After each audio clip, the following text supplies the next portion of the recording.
60 secondes expat.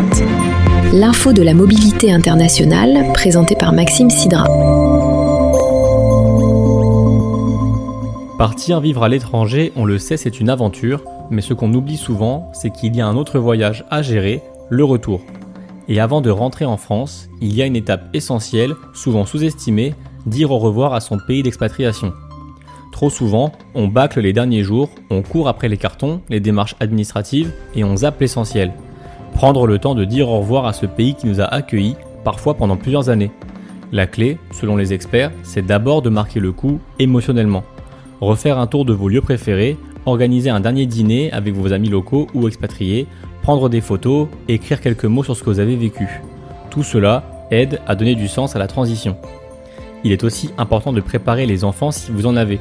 Leur permettre de dire adieu à leur école, à leurs copains, de garder des souvenirs tangibles, c'est capital pour qu'ils vivent ce départ sans le sentiment d'abandon ou de perte.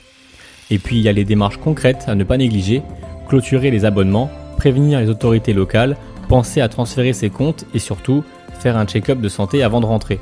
Car un départ réussi, ce n'est pas seulement un vol retour, c'est aussi une sortie en douceur pour éviter les regrets, les manques et cette impression d'avoir tourné la page trop brutalement.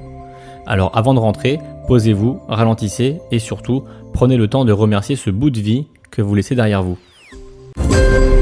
Retrouvez toute l'info de la mobilité internationale sur fdlm.fr.